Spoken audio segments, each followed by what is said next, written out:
حامدا و مصلیا و مسلما اما بعد۔ سامعین محترم، دنیا میں زندگی گزارنے کے لیے انسان کو رزق کی ضرورت ہوتی ہے، اور رزق کے معاملے میں انسان مختلف مراحل اور اس کے حصول کے لیے انسان مختلف کوششیں کرتا رہتا ہے۔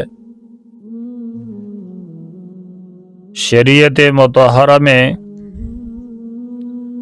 اس کے لیے جائز وجوہات بھی موجود ہوتے ہیں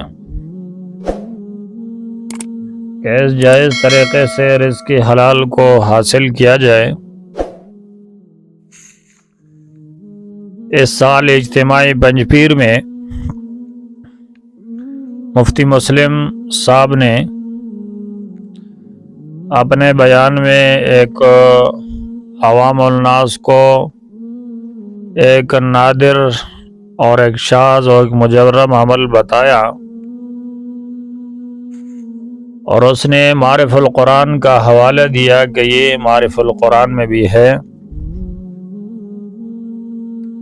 کہ جو شخص پابندی کے ساتھ اس آیات کریمہ کا ورد کرے گا، اللہ رب العزت اس کو رزق کی تنگی سے محفوظ فرمائے گا،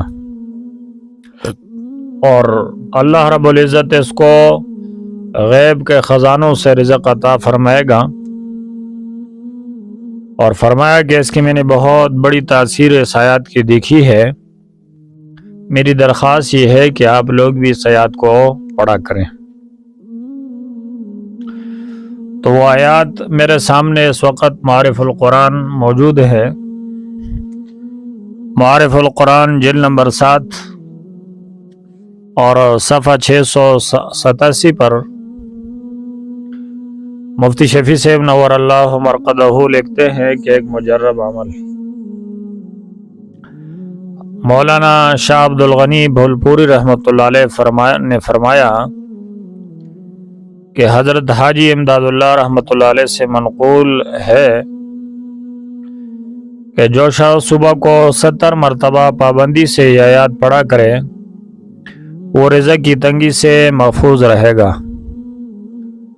اور فرمایا کہ یہ عمل بہت مجرب عمل ہے، اور وہ آیات جو مختصر سی آیات ہے سورۃ شورى کی آیات ہے، اللہ لطیف بعبادہ یرزق من یشاء وہو القوی العزیز۔ یہی آیات آپ نے فجر کی نماز کے بعد پڑھنی ہے 70 مرتبہ پابندی کے ساتھ۔ انشاءاللہ تعالی رزق کے جتنے مشکلات ہیں وہ اللہ دور فرما دے گا۔ اللہ لطیف بعبادہ